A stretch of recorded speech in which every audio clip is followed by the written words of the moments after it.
I don't give a fuck if this is based off of a true story. I just hate this film. I hate liking films out of guilt just because it's based off a true story. If this is based off a true story and this everything that's happened, I feel bad for the bastard that this happened to.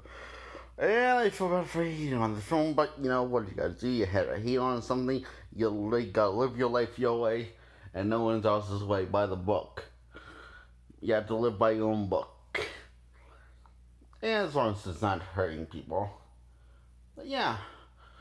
Why do I feel okay? So Robert De Niro plays the when this it advertised going to be a guy with ups and downs, but mostly downs, with some more ups, and more ups. But here it just likes to focus on the downs and without the ups.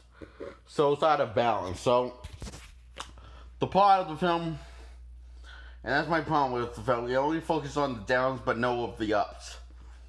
Wonder why Rocketman was good? Because it doesn't focus on the downs or just didn't focus on the ups. I hate them that just focus on the upside of life, like Frozen and What's Eating Gilbert Grape, when there should also be focused on the downside of life. You know the song, always look on the bright side of life?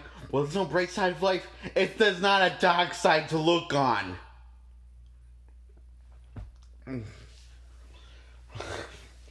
Therefore, the song has no meaning, no purpose to exist.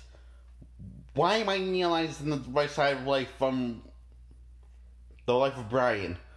Well, I'm using it as an example for this movie. This piece of crap. This is That Boy's Life. Starring Leonardo DiCaprio.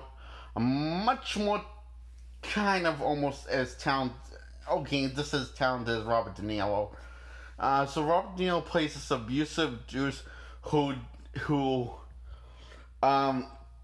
decides to set the troublemaker kid straight is to abuse him and yell at him and cuss at him. Okay, and then the film ends with the mother, and that's all. That's what you see from the 3 hours, 2 hour runtime of this film. That's for the actually 3-act structure. It's just this kid being abused, being hit in the head every time he calls out on. Even he just like, I don't know. It's like even when he's having breakfast, he can't stop getting abused just by having breakfast. You're really wondering, is he really a troublemaker kid? Or is he just misunderstood? It's like okay, this doesn't show, this shows him kind of a troublemaker kid, but he just comes across as a typical teenager learning to find his way in life. But the teachers and Robert De Niro and the mother finds it as concerning signs and saying that's concerns of being out of control wild child. Nope. That's just being a typical teenager. Sure, he's not doing everything the right way, but what teenagers do at that age? Nothing. None. Almost none. So he's a normal teenager. He's a normal kid. So then the mother decides to marry this douche who comes across as a kind of an oddball. And then turns out he's a complete asshole and a psycho. And a sick, twisted fuck. And a drunk.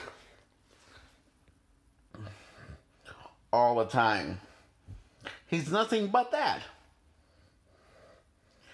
Oh my god, he's like a whiny. He's like, I think I found Vinny's bitch. Robert De Niro.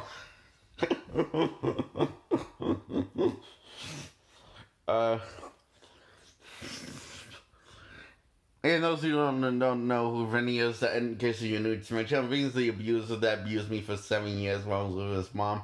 And he was as whiny as a bitch as Robert De Niro and has little balls like Robert De Niro in this film. And it's so annoying how whiny of a bitch he is. He says at the end, when the girl and the mother and the son leave him, he says, "What about me? I'm a little bitch."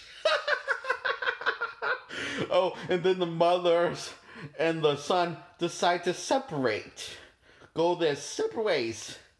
And we're supposed to find this all charming and whimsical. What is right second doing? Right, you know, I don't know what's charming and what's go about it. It's as charming as one was getting pricked by a porcupine. It feels Russian,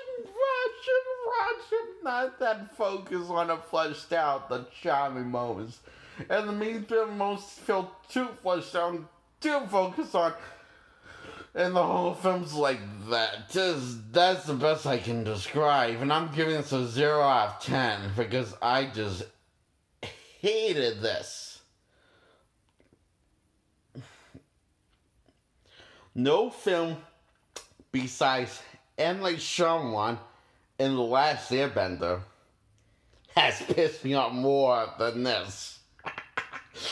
I hate this more than M. Night Shyamalan's Last Airbender. I finally found something I hate more than M. Night Shyamalan's Last Airbender. Yay! I take that back from Teen Titans versus Teen Titans Go. I give that a 3 out of 10. Because it's not that bad. It's not worse than Last Airbender. No. This is worse. Because it lives in the dark clenches of hell. Basically. Metaphorically speaking. It goes to the darkest places your mind can ever dream of going.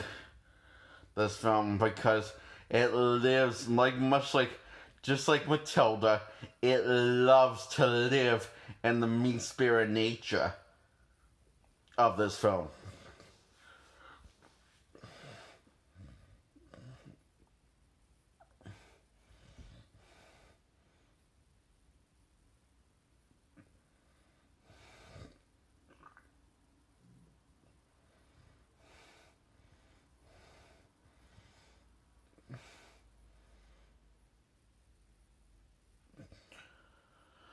Oh, and I don't know how times I watch this film, I cannot bring myself to like it. I don't know, maybe it's a personal grudge against Vinny, or maybe it's just bad art and bad ending, or maybe it's all the above. I think it's all the above.